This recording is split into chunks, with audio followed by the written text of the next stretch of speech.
All right, let's just dive right into this explainer and completely deconstruct everything traditional business schools teach you about corporate best practices.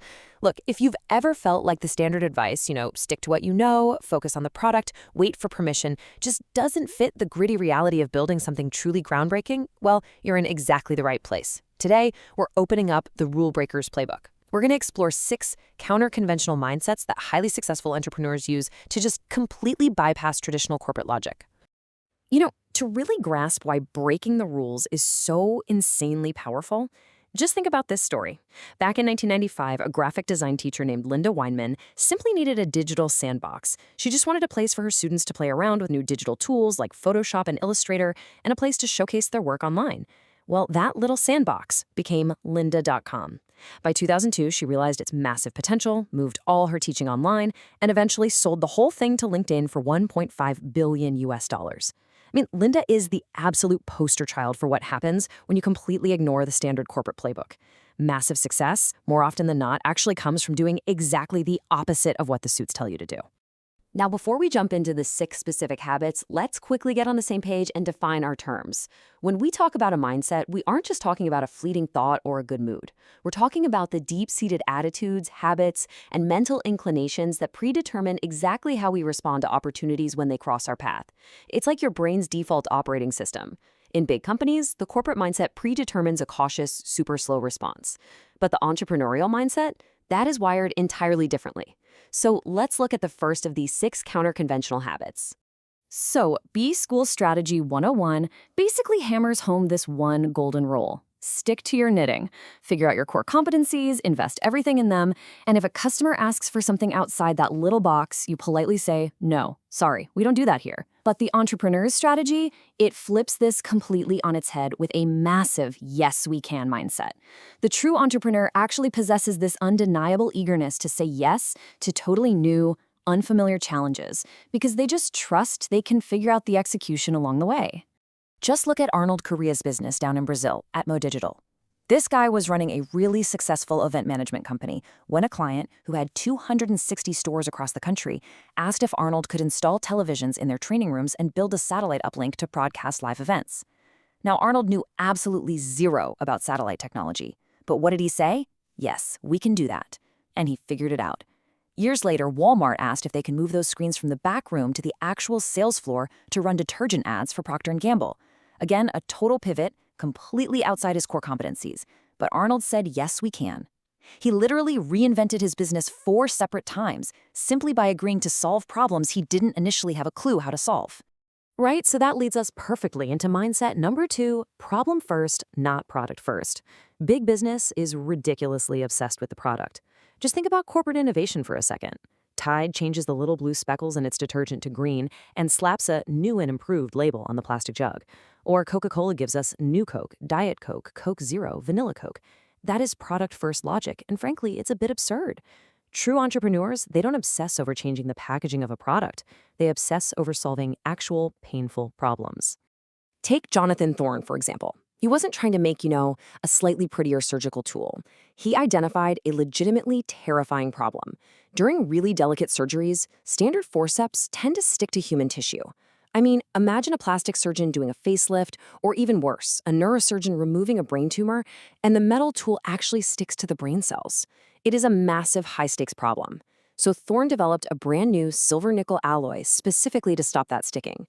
By focusing purely on solving that terrifying problem for neurosurgeons, he built a massive business that he eventually sold to the medical giant Stryker. Problem first, always. Okay, our third counter-conventional mindset is going to completely shatter how we normally think about scale. The corporate mandate is always to move the needle. If a target market isn't absolutely massive, big companies won't even get out of bed. They demand huge demographics. But the entrepreneurial rule? Think incredibly narrow. For startups to gain any real traction, they have to focus on a tiny, hyper-specific audience first. Some of the absolute biggest companies in the world started out incredibly tiny. Look at Nike. Phil Knight and Bill Bowerman didn't build Nike for everyone. They weren't making shoes for basketball players or tennis stars right out of the gate. They built them exclusively for elite distance runners. Because at the time, track shoes were designed for sprinters running on flat tracks. Distance runners were out there on uneven dirt roads and country paths, just destroying their legs with shin splints and sprained ankles. So Nike explicitly designed a shoe with a wider footbed, lateral stability, and lightweight cushioning just to fix the dirt road running problems of that tiny fraction of athletes. And it was only once they dominated that super narrow niche that they expanded to Michael Jordan, John McEnroe, and, well, the rest of the world. Moving on, mindset number 4 is all about the money. Big companies today are just awash in cash. You see these giants like Merck spending billions on stock buybacks and dividends because they literally cannot find enough R&D projects to spend their money on. But down in the trenches, entrepreneurs are fighting tooth and nail for every single cent. So they deploy this brilliant strategy: ask for cash up front and ride the float. This means they collect the money long before they actually have to deliver the product. They literally use their customers to fund their initial production. Just let this number sink in for a second. $10 million. Back when Elon Musk joined the Tesla team, their master plan was to build a fancy sports car, to fund a cheaper car, which would eventually fund a mass market car. But they needed cash. So they went straight to wealthy environmentalists who wanted the next big thing parked in their driveway and sold 100 Tesla Roadsters for $100,000 each, cash on the barrelhead, paid up front. They collected $10 million before a single physical car was even built. No way you'd see a traditional automaker do that.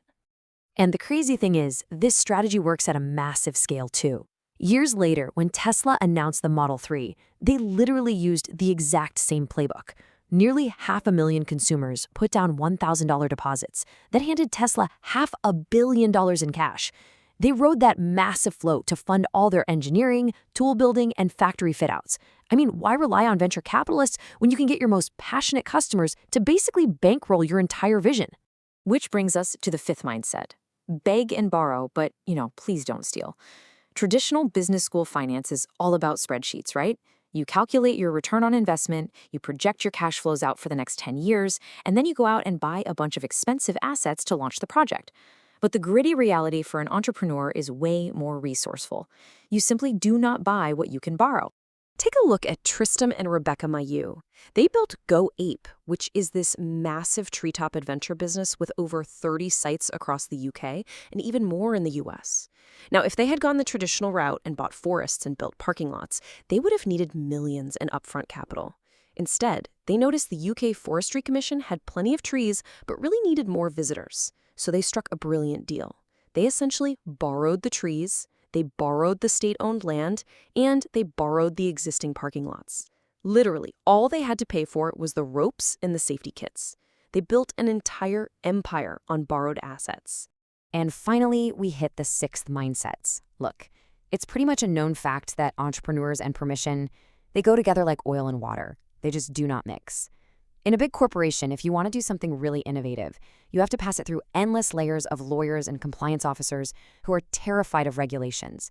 It is incredibly easy to get a no and almost impossible to get a fast yes. The entrepreneur's approach? Act now and apologize later.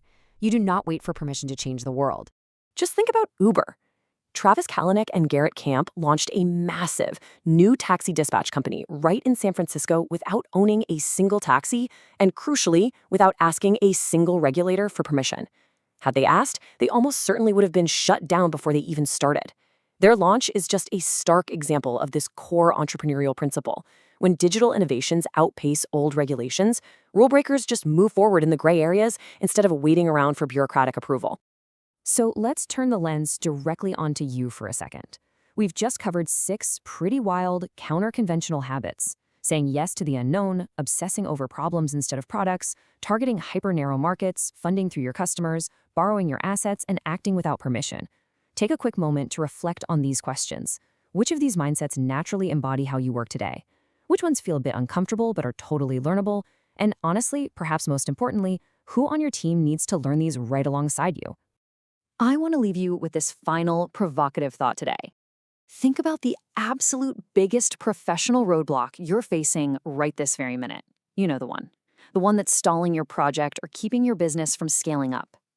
Are you trying to solve it using the traditional, safe corporate playbook? Because Is there a chance that adopting just one of these rule-breaking mindsets could shatter that roadblock entirely? Look, the conventional path is safe, sure, but it rarely leads to truly extraordinary outcomes. Sometimes, to actually change the world, you just have to stop following the rules. Thanks for joining me on this explainer, and I'll see you on the next one.